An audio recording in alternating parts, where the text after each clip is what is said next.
candid conversations, unfiltered opinions, and humor with Avag Beck's podcast. Hello, everybody. Welcome to another great conversation. I have the pleasure of having with me Michaell Magrutsche, and Michaell is all things what is happening in the world, and especially in the world of technology. So our conversation today is going to be geared towards AI. AI is the buzzword, right? So we're just talking before we got on. Michaell went to a conference today, and from his standpoint, the conversation was mostly about what can AI do? What can AI do? You know, the new thing with technology. However, the broader conversation should be what can humans do with technology? Some people see AI as a replacement for humans, which is not accurate, completely accurate. However, there are tools to be utilized. So we're really going to delve into that conversation with Michaell. I'm quite excited. Hi, Michaell. Welcome. Thank you so much. Idongesit. I hope I said it. I'm so apologetic. But yeah, and we just experienced this, you and I. So you sent me a link and I couldn't open the conference link because it wasn't updated. It wouldn't let me in and say, update later. And this is what I said today with the AI. What is if, I know AI is all about time, right? They sell us time. It's so fast, right? But what is if you and I have a business, right, that is perfect and it's about being reliable? See, technology is never reliable, and AI they make all their own, for example, prompt, right? Prompt is just asking a linear question because AI can only do linear. It's not non-linear like nature or humans. And for example, in the old days, when AI came out, right, the number one talk was about what is going to be with the black box. So when AI starts glitching, that we can actually, it's like an airplane, right? An airplane goes down, they look for the black box to say what went on so we don't have to repeat the mistakes. So we learn, we grow, we learn. And all of a sudden, this word is never used anymore. So all the podcasts that I were on 3 years ago, they talked about the black box, right? And now we sure we can reverse engineer AI to find out where the mistake was.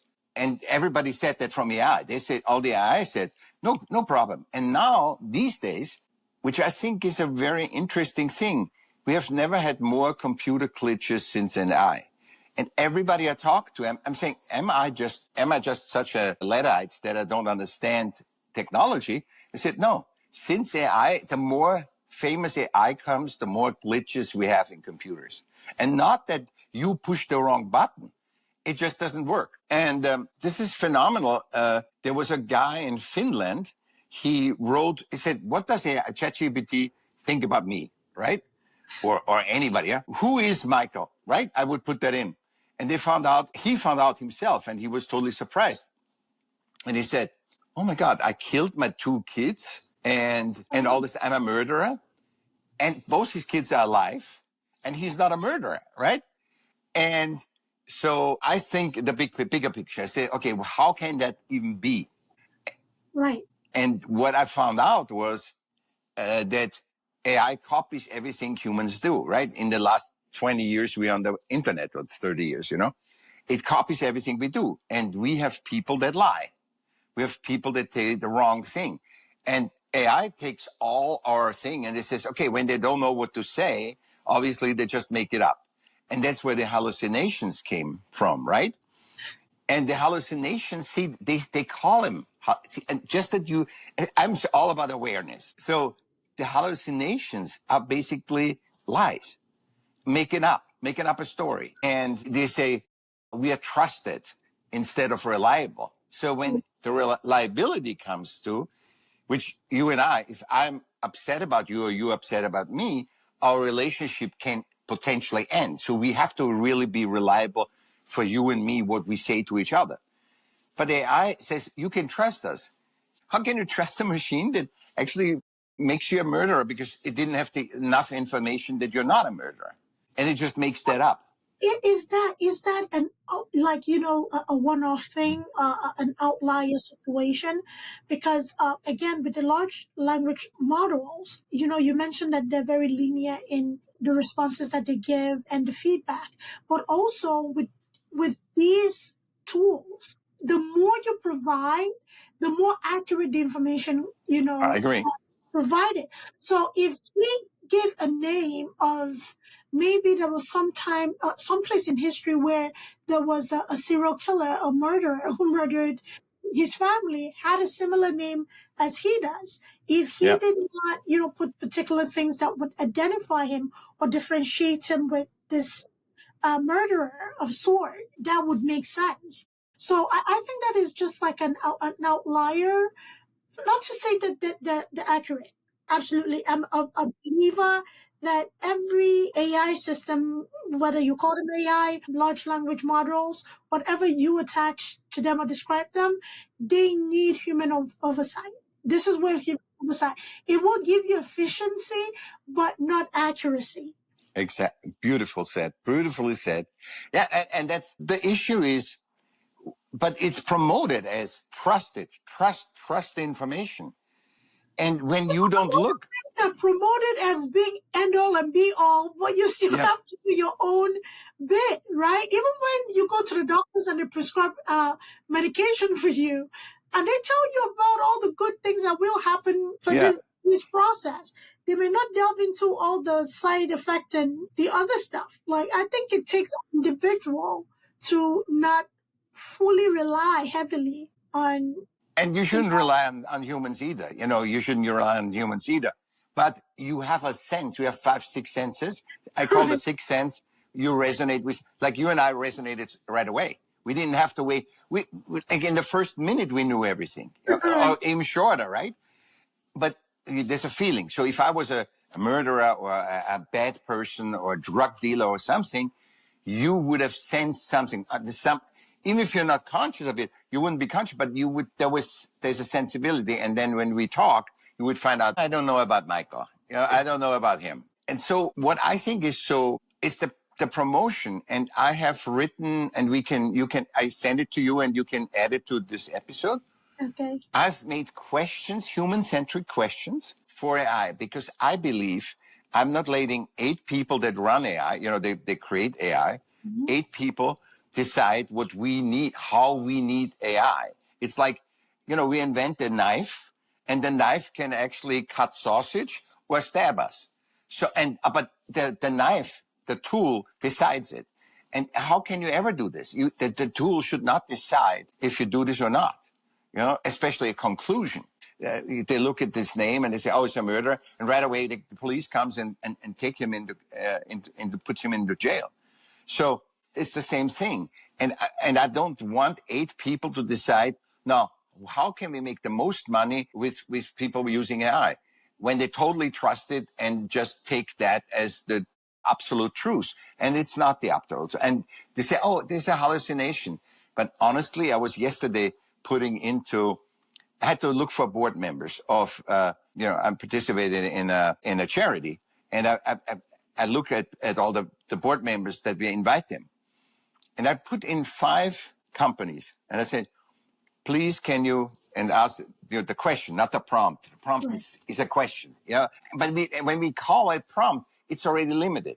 I just ask a question, a linear question. And I said, "Please, board members, please give me the board members for this, this, and this." I've had 1 company that came, and then I had to put every company like a Google search in. So I'm asking you, how efficient is that? I agree with you. This can be very efficient for bookkeeping or something that is very linear. But even that is very linear, because shouldn't AI find on the web who your local charities are and who's the board on the charities? Right. But, again, I think that is the governance of the AI models, not to be far reaching. And again, I'm going to ask a question. You said something that really sparked my interest. Yeah. I think it would be scary if I go in and, like you said, not prompt but question AI to find a local charity or whatever, to find the board members on this charity that meet certain criteria. So when you're talking about charity and social impact organization, there are a billion of them out there, right? Yeah. which one aligns with what I'm looking for. So which one aligns more with healthcare? I'll speak for healthcare because I'm in health. Okay, which one aligns with, say, addressing disparities in healthcare as it relates to the fetal mortality rate of Black and brown women, okay? Yeah.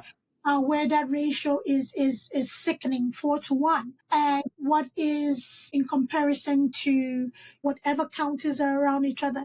I think the more I provide, and I actually think that is the human aspect of utilizing this tool, like you and I talked about earlier. The more I provide to the tool, the more I can utilize the tool. You know, going back to the knife analogy, right? If I take a knife that has never been sharpened, okay, and I want a perfect fillet of salmon, right, from the skin, I want to skin the salmon.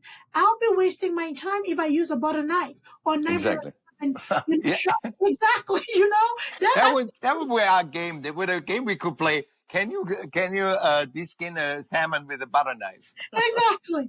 Using a butter knife, I'm going to have like a very chopped up rough work that is not useful to me, right? Yeah. However, if I use a paring knife, that is very sharp and is ready to go for me to just get this thing right off. Skin it off. Yeah. Get it right off. It's about utilizing the right thing to get what you want, right? I just say, find charity. There are so many charities. There are charities that are focused on, addiction, charities that are focused on, child abuse, charities that are focused on homelessness, veteran services, you name it, right? So I think that is the other aspect of it. We still need humans. We need to know what is in your head, Michael, so you can utilize the right tools the right way. But if you had a charity and I know I want to work with you, right?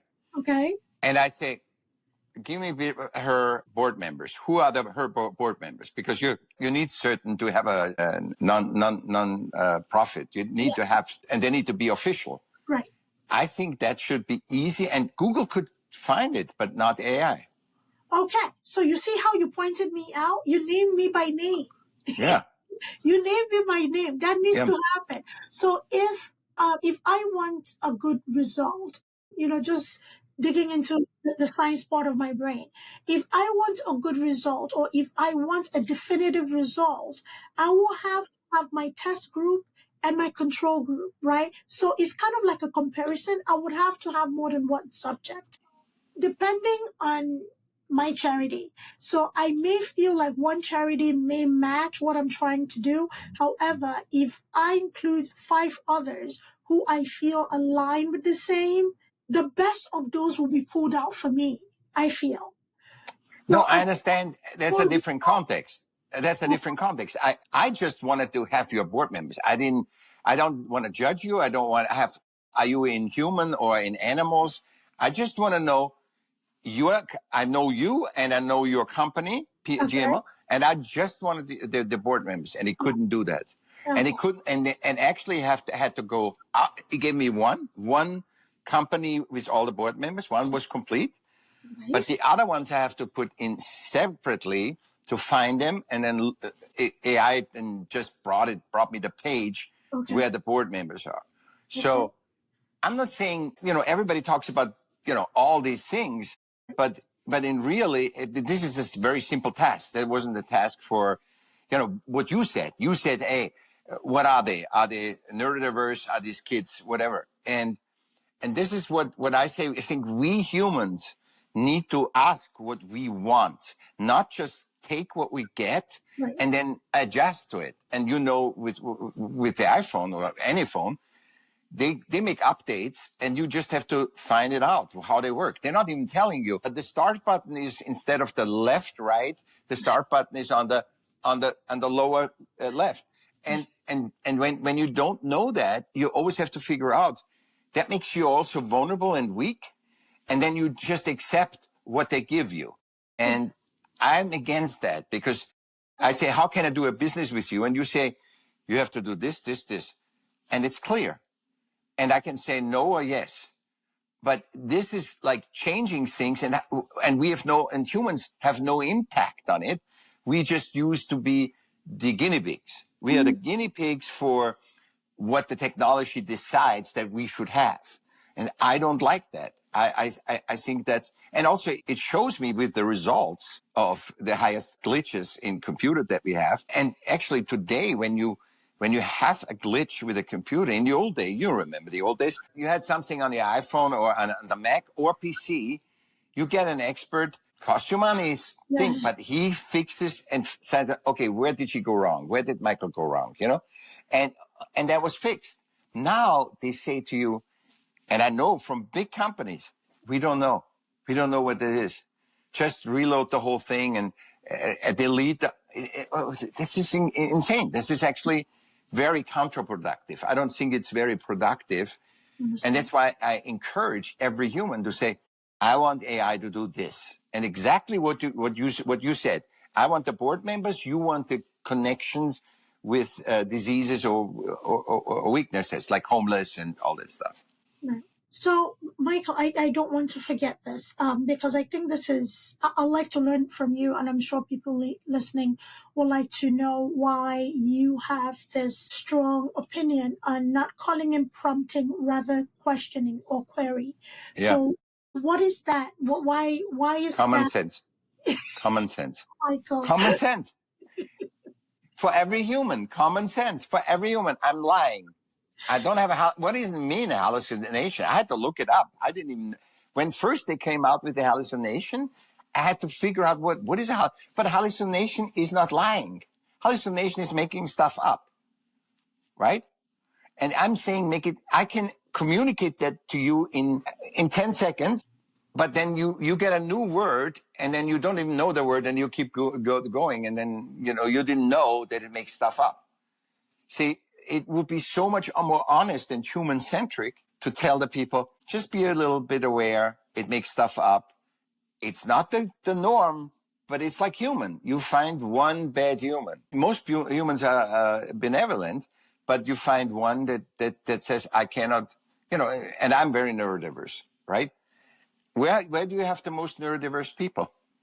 In art, homeless, jail. That's the most thing, because they can't figure that. And that's, my struggle with the system to have I have no problems talking to humans, obviously, but I have a hard time to decipher the vernacular, which is not common sense. The system vernacular of AI that is not common sense. So, wow, that's some heavy statistics. It's either art, homeless, or in jail. So, with the rapid use of AI, where does that leave a lot of people who are neurodivergent? We're finding it in jobs, we're finding it in everyday life, we're finding it even in homes when it comes to the speakers, the smart speakers and everything of that sort. Increasingly, is there an adaptation or adoption of the technology, I should say, that neurodivergent people need to specifically pay attention to? First of all, I think no human is the same. There's 8 billion humans that are 101. Not all black women, all white men, all. It's just every time. Even starts with gender. That you are a woman and I'm a man. It just already. I look at you as a one-of-one human being that I'm very honored to connect. Because, and I tell you why. It's all logic. Because you are one-of-one. And you have your life perspective, like we just showed it, yeah? You have a different life perspective than I. And it clarifies it's the highest form of learning. Because if I had written a book and that has nothing to do. It's your life experience and my life experience. And that's why podcasts are so powerful, because the truth comes out. I mean, podcasts are so powerful now, more powerful than any media, because Joe Rogan got basically Donald Trump elected, because Donald Trump was actually not just 20 minutes. He was not just 20 minutes. You could find him, and he's more human-centric. I'm not saying he's good. I'm not saying he's wrong. I'm saying he's more just a guy, a white guy. That's what he is. And that's where the people say, oh, he's a guy. He's not system relevant, like telling you statistic. And the system always uses statistics to get what they want. Yeah. Either do not pay or to pay. And this is so good. We need to be transparent. And AI needs to be transparent and say, hey, that is AI makes stuff up. You remember this 60 Minutes interview where this guy was with the AI that was even in the Biden time, that was not even now. And he said, and the AI answered, he was totally, that was the highest AI or something. I was thinking it's Google or somewhere he was. And he had a conversation.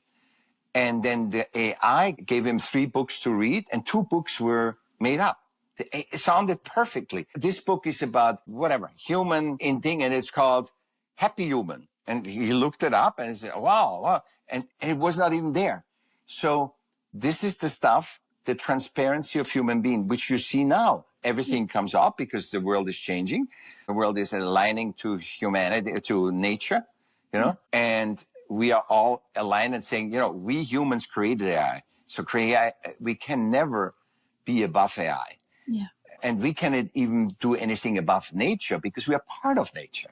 I cannot say, I know everything about what you need health-wise. I can try my best to guess, right? And you work in the healthcare, to guess, but I don't know it, and nor does AI. AI is better because of all the experiences. But for example, when we talk about football, in February, Super Bowl, AI was not able to give you anything about the game because it wasn't processed yet. The Super Bowl was a week ago and it wasn't processed by AI. So all the information you got by AI wasn't available.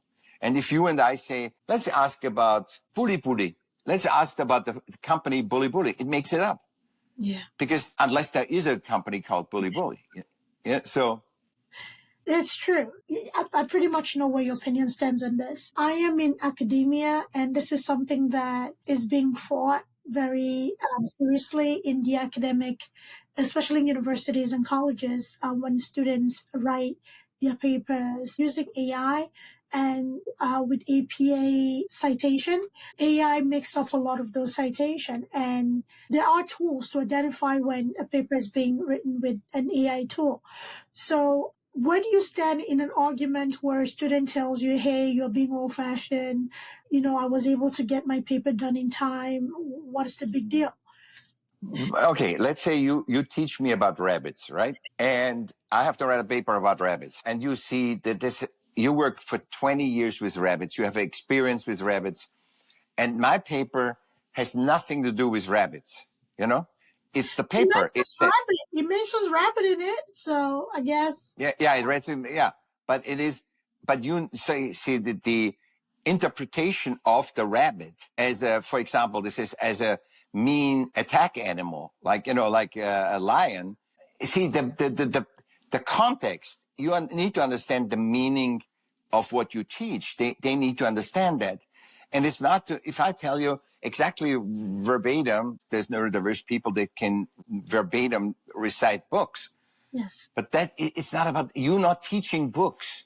You're teaching the wisdom of that over years we have come to about rabbits. And I cannot make up new ways of rabbits unless I'm really good student. See, if that's the difference.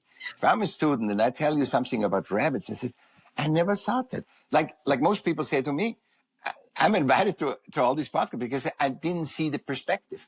The perspective is important, especially of what you think. If I want to get into through your class, I have to prove to you, if you are a real teacher, I have to prove to you that I'm interested in the subject, that I can connect with the subject, and that I have awareness of this subject. And AI cannot do awareness.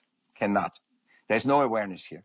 So I can recite, copy information in print, but it cannot convince you. I wouldn't have, I'm teaching art and stuff, but I would have no problem. And I could literally take I actually catch the AI all the time. With people, with me.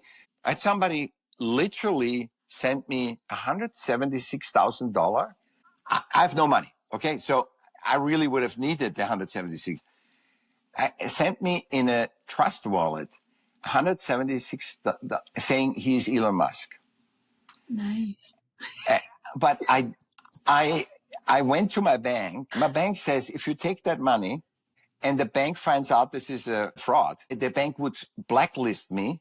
And then the blacklisting would be a year. After a year, all the other banks would blacklist me. So I literally would not be able to use the money or have a bank. And I find these things out, because I can't, with the neurodiversity allows me to pull all the stuff in.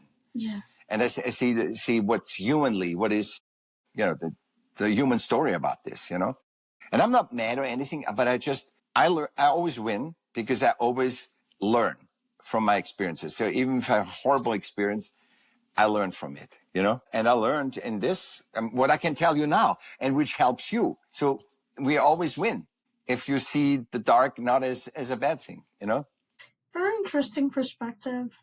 And yeah, it is a constant conversation.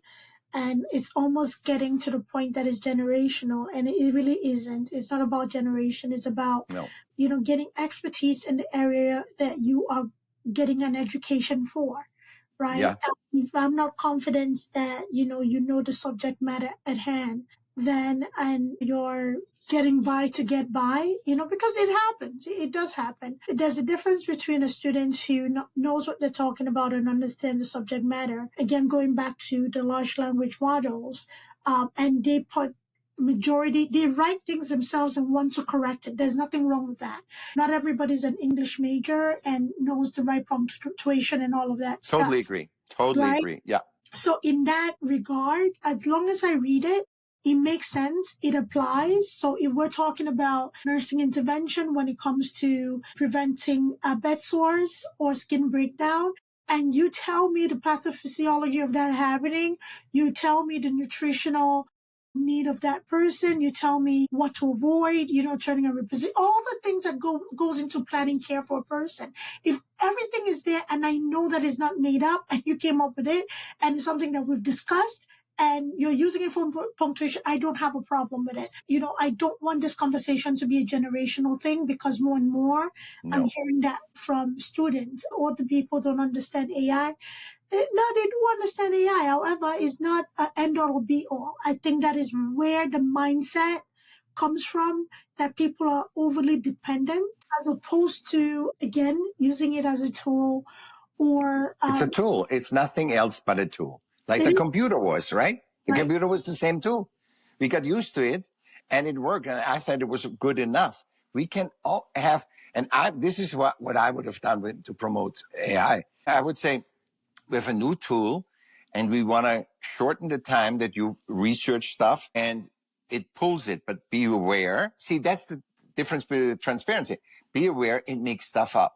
Yes. So you really have to understand your subject, right? You have to understand the subject to actually this is really good for you, for a teacher, right? It's really good. He said, I want to get from you in my 6 senses that you understand the subject of what we're talking about. So for example, what you say with the bed sores, I would have added with the bed sores, and would know me, and I would say there is a lot of, they say when you put some olive oil on this, or natural things that don't toxify the body, because the body is the biggest organ, and you don't want to suck in just the chemicals, and I was a sick child, so I know all that stuff. So, and what I think in this, and when you say that, they say he understands it, and it was him, even though he used AI to verbalize it better, that that you can actually read it. It's him. I don't care if he used the tool of AI, because he see Michael in that he's always going natural. I see his viewpoint of the natural thing. Even if it was done by AI, but he puts it into the context of bed sores. He doesn't put it into the context of, oh, you have a cough. It's not about that cough. It's about the bed sores. It's a contextual is also very important. I think we can really, like you and I, we proved it. You had this perception, this context, and I had the other context about AI. And then we came to balance. Yeah? Nature is always the most powerful thing in nature is balance. And this is actually a wonderful episode for people, because we've proven the point. We've proven what we say. Yeah. But do you think it's a losing battle though, Michael? Because I guess eventually we're going to a point that is going to be, it is already universally used. And I think just like computers, when computers came out, they were very exclusive. Most people were still using typewriters. I remember in secondary school learning the typewriter. Now that everybody has computers on their fingertips, the phones, the smartphones, the laptops of the world, the decked out desktops like, the Apple Mac and all of that kind of stuff. So AI tools are readily available on our phones today. So do you think it's the use versus the knowledge or the intelligence, awareness behind the use? Awareness. Okay. You are 100% right. Because if I take a hammer, right, and I use the hammer to slash stuff, and there's nails, I never use the nails. And I don't even aware. I'm not aware to use the hammer for nails. So I use a tool that isn't what is made for, to take nails and put it into a wood or whatever, or get something straight or something. So when I use a tool that I don't know how to use, I have not the awareness how to use it. And this is what with the kids. The kid says, oh, it gets me through school real quick. Yeah. Why do you even go to school? You shouldn't even go to school to get through the school. You should experience the experience of school learning, right? Well, that argument is I've heard it many times. I think it's an awareness thing. I particularly, I don't have an aversion to using AI tools. However, I believe AI tools should be used effectively as opposed to the perfection that it's not it, right? People think it's perfect. It spits out perfection every time you query it. Or I don't want to use prompts. Now you've made me conscious about using prompting. So, once you're conscious, you can never go back. You know that. Once you know, I've never heard that. Once you know this person cheated on his wife, you can never get rid of that.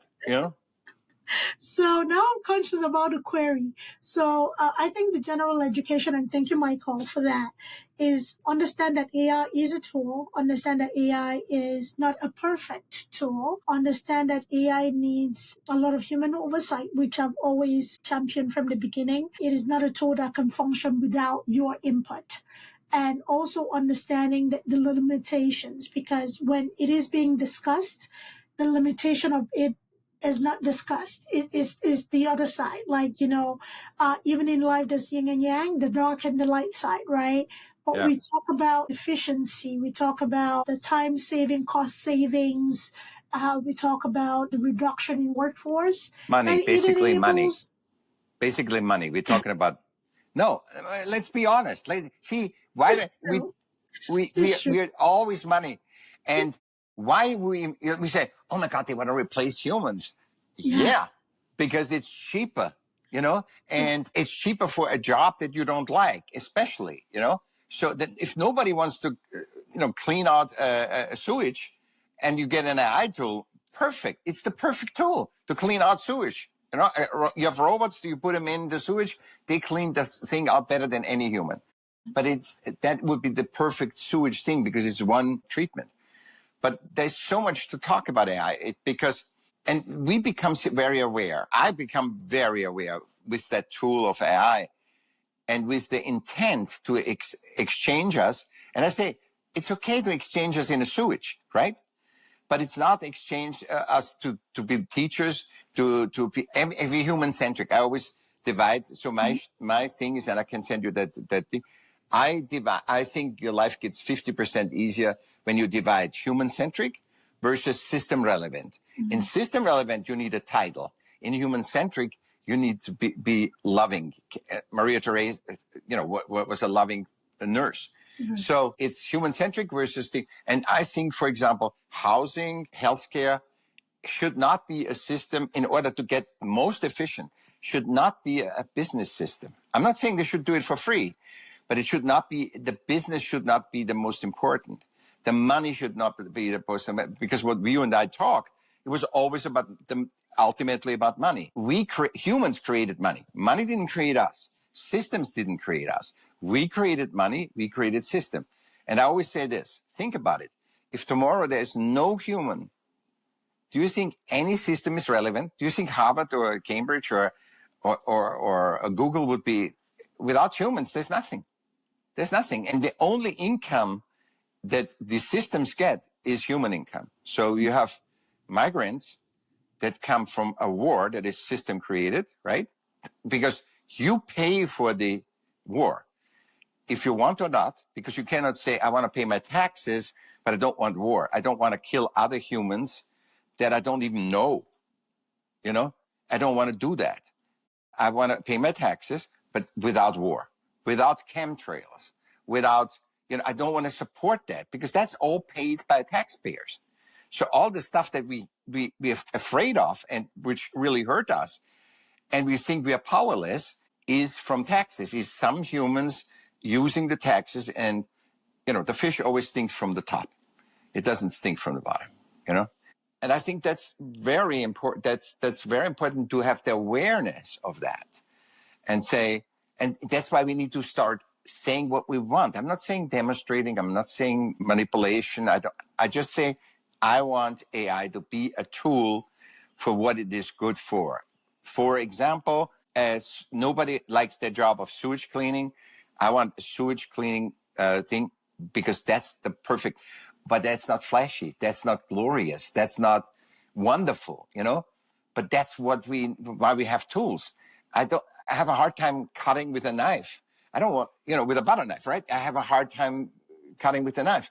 So if I can somehow make that knife better and get a paring knife, there's a funny story with a paring knife too, but with a paring knife, then the tool is perfect.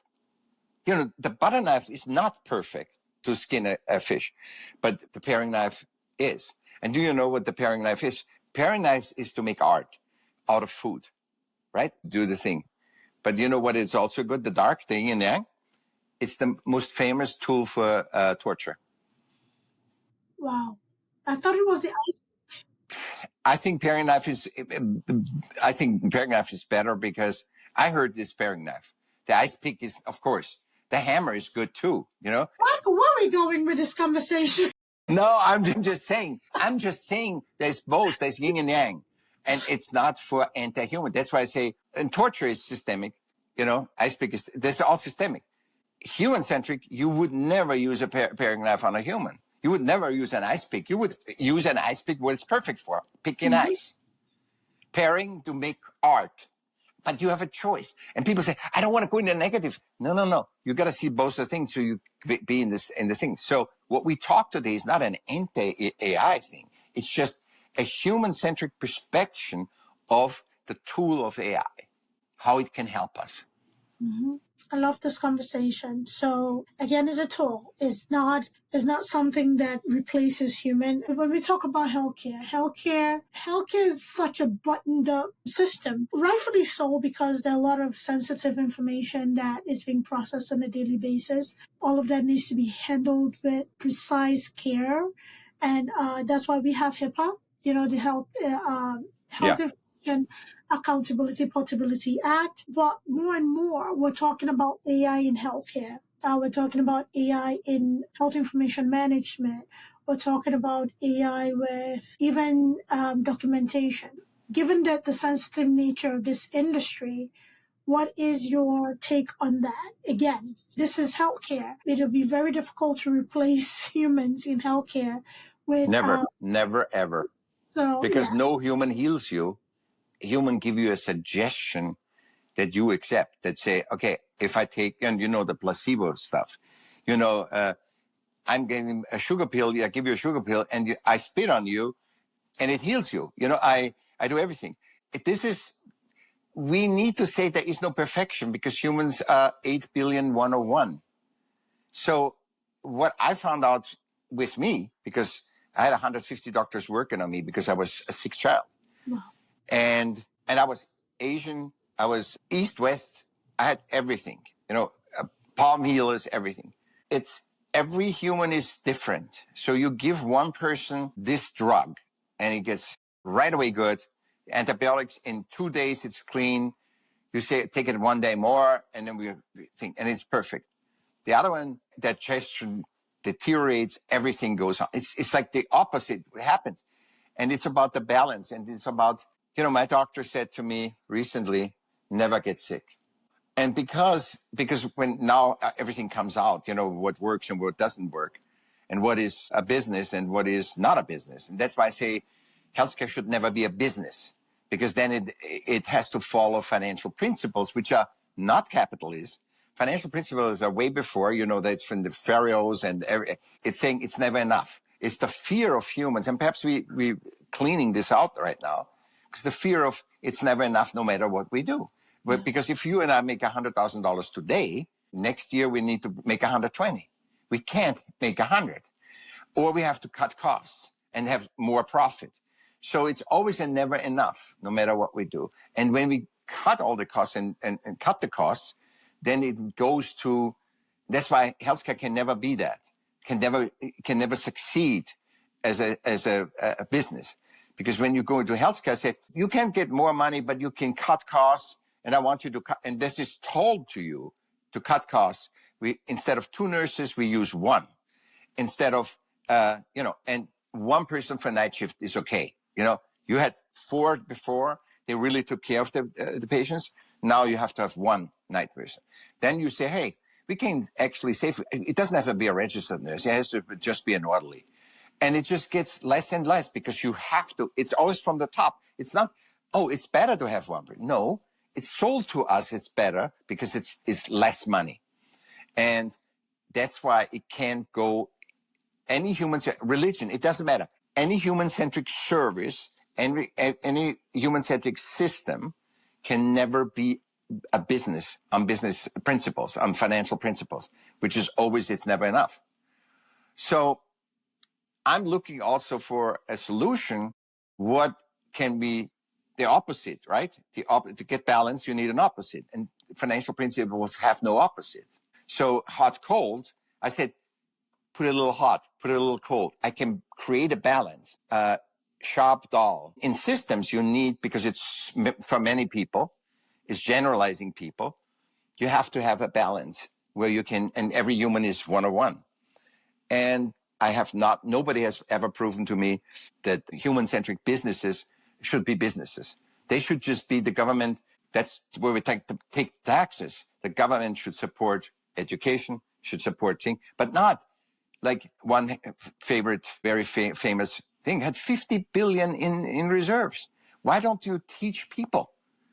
Why do you need 50 billion as a reserve? Why don't you take the money and have more people? But if they do that, that would be, then the value of the education would be low. And education like that costs $500,000, which you can't even get rid of when you go bankrupt.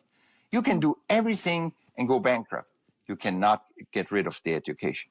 So for me, that takes the whole juice of the beauty of education, because I love education. I actually work on the education worldwide to teach people first to become human-centric, to know what it is to be human. And then once they know they'll be human, then go and see what kind of job and what kind of education we give you. But most kids, they want to know from the system, what should I do? And no university tells you, oh, we make you a lawyer. Yeah, but they make you a lawyer, but you have to be, that doesn't mean you have success and income, right? And they said, where do I earn the most versus where am I most fulfilled, where I'm most pleasurable? I'm a musician. Oh, don't be a musician because that's no money. Artist, right? They told the artist forever that don't be an artist, don't get an art degree because, and it's a human-centric expression. It is so helpful for even and it's not about the product. It's about the process that you have when you create. It's the blueprint for anything that's humanly possible. Remember Star Trek? They had iPads, right? They had iPads. There was no iPads. And art is the soul language of the individual. It's not, we want everybody to think that looks like Warhol or Van Gogh. No, it's the beauty of the one-of-oneness, where our superpowers are, Yeah. So where do you stand with AI in healthcare, though, when it comes AI to... in healthcare? I think it's very good. Instead of looking at the healthcare books, Okay. it's the access of the quick access. Let's say you have somebody that has a green dot here, a boil, and you have never seen that because every person is a one-on-one. Now I can put that in AI, and AI can bring something up. I need to make sure that it's not a hallucination. Right. But it gets me closer to helping the person. It's dicey though. That is very dicey because we have medical encyclopedias that are written. Granted, not everybody has their hands on a copy because there's several volumes. Okay. Yeah. And we're talking about hallucinations and making diagnosis that is literally life or death. I don't think that is wise at all. Especially now, I agree. About the hallucinations and things being made up. However, utilizing AI with health information to make things readily accessible. So if, like you said, you were a sick child, so you saw a lot of doctors, so that your doctors, whoever was treating you, was in communication or at least knew what happened at your last visit with whatever specialist you went to. Yeah. I think that would make things so much easier. Having people understand their diagnosis and their treatment, communication, those are the areas in healthcare that I believe AI and the large language models actually come in handy. But when it comes to like treatment, diagnosis, and things like that, a lot of human oversight is really required because we all have licenses and that we swore not to do harm. So, But if you look in the encyclopedia, the thing, right. and it says give an aspirin, Right. and that person, an aspirin can be a lifesaver, and an aspirin can give you an anaphylactic shock. Yes. And that's why you need a human. You need somebody with six senses that resonates with the patient, and they have a thing that says, with this, even though AI says give him an aspirin, with this patient, because I know his history and he has verbalized the history to me, I'm doing it very slow. I'm not going to give him 5 aspirins. I give him a quarter and see if there's any reaction, and then a half. And then that's what I found with mine. They gave me an antidepressant for a long time. I'm not a blue person, but they gave me an antidepressant. I had to literally go through that any antidepressant worked and see, this is good with depression. My psychiatrist told me that he cannot even take me because I have sleep apnea. So I couldn't be treated by my psychologist, but my psychologist was a human, was not AI. She says, I cannot even give you a treatment or anything. And then once I had sleep apnea machine, then I took the drugs and I got crazy. I've never felt so out of myself. I've never felt. And literally the last one, the 6 or 7, I always took a little bit, and even taking a little bit made me crazy. And when I take the last one, it worked, but I only took it for half a year, and that's it, just to get back to myself, get back in balance. Yeah. Well, thank you for sharing that. So, Michaell, this was a very healthy conversation, on AI, healthcare, and everything in between, academia, education. So where can somebody find you? If anybody wants to continue this conversation or just find out about Michaell, where can they find you? What do you offer people, products, services? I offer them what I did here. I offer them awareness, human-centric awareness. So if you want to, in the future, and it's coming, if you want to have an ever successful business, it has to be human-centric. You can use the other stuff, the other tools, but it has to be human-centric. Because what we shifted, what we pivot, we created systems, and now the systems are telling us what to do in a tribe. You and I, we took care of the kids. We were really good with kids. And the other people says, we bring you some food. And then, you don't have to go for food. And everybody kind of archetypally found their niche and their job. And if you and I were bad to kids, they would take that away right away. And what I do is the future I do the updates of systems. I work a lot with update of systems, and I send you that one thing so that people understand it, can access that. And I was, I'm a coach, but I'm not coaching because it's not about coaching, because coaching says do this, and this. And this is all a system, is generalization of humans, which I don't do. I don't do generalization of humans. I say you're a human, a one-on-one human, and what do you need? And people can, and you tested me. You asked me all the questions, I could answer it in the human-centric way. If you ask me, I says, how would you bandage this burn? I wouldn't know. I wouldn't know anything. I wouldn't know the system, the knowledge, the system knowledge. But I would say, what you should do with, in order to, when somebody is very stressed and has that, I would say, try to have a connection first with him so that he trusts you to put a bandage and put your treatment that you decide on him. And I think that's the real superpower for the future. Beautiful. And that's why I advise. And you find me on Michaell with 2 L's, Michaell M. So Michaell with 2 L's, M.com. And you can write me, contact me, call me. All right. We'll make all that information available, including the tool that Michaell is going to share with us. So, Michaell, I usually ask my guests to leave either a few golden nuggets or a golden nugget for our listening audience, something that you want them to, walk away from this conversation with. Mm-hmm. Realize and really play with it.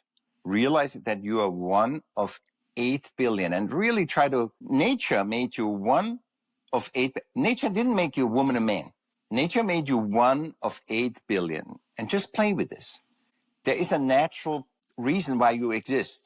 You exist because you are 101. You're not existing because you and I are humans, and who cares? You're existing because you're 101, and you have a purpose as a 101. And the purpose is to really feel the 101 and see what comes up. What is my specialty? Not what can I be to get money. First, you got to figure that and say, what I do in money, I'm not a nurse, but I would love to be a nurse or I would never want to be a nurse. It's not about the money. It's about you are 101 and what nature made you. And we are not above nature. We are part of it. And that's why when you see AI and stuff, they want to always be advanced nature and, with the chemtrails and all this stuff. We are part of nature. Don't change nature. And also understand that when you got learned something that was not right, that we find out over time and through AI that it wasn't right. For example, that issue that people say, oh, this inherited from my grandmother. There is nothing inherited. AI proved that there is no, I had asthma. None of my family has asthma. So and AI proved that it says that is not an inherited disease. You don't have there's no genetic connection to it. You can copy your mother that had Alzheimer's. You can copy that and say, oh, in our family, you can create that. But there is no connection. And AI proved that and that's a great tool, right? That's a great tool, he said. Thank you, Michaell. Everybody, you're 101, be unique, be your own individual. AI, large language models, they're tools. They still need human oversight. They're not all and be all. So when you use it with caution, and the caution being look over every line. There could be something in there that is not completely accurate. And if you're an expert or you have a good or healthy knowledge about this concept or subject matter, then you can correct it or, alter it. So use it in a way that works for you. In academia, we are still struggling with it a bit. So again, if you're a student, write your paper in its entirety. And if you need it corrected or punctuated, if you're not sure of your punctuation, I don't think it's a horrible thing to use. However, check your school's policy, because some schools do not want the use of AI, not even to correct your paper. As we continue to manage and get used to this tool, there will come a time that we all can find a healthy balance in utilizing the tool in a way that, benefits everybody. But this was a great conversation with Michaell. Thank you for being here again. Anytime, we can do this anytime. If you want me back, we can do this and talk about something else or the same. I think maybe next time we'll go live. We'll have a live broadcast. Okay, perfect. To ask questions. But thank you, everybody. Let us know what you thought about this conversation and whether you agree or not, and where you stand on it. I would love to know. All right. But until next time, thank you for listening and take care of yourself. Bye-bye. Bye-bye. Thank you. Thanks for tuning in to AVP podcast. If you enjoyed today's episode, don't forget to subscribe, rate, and leave us a review. It really helps us out. We'd love to hear your thoughts and continue the discussion. So join us on social media or drop us a message. Until next time, keep exploring, stay curious, and keep pushing the boundaries of your world.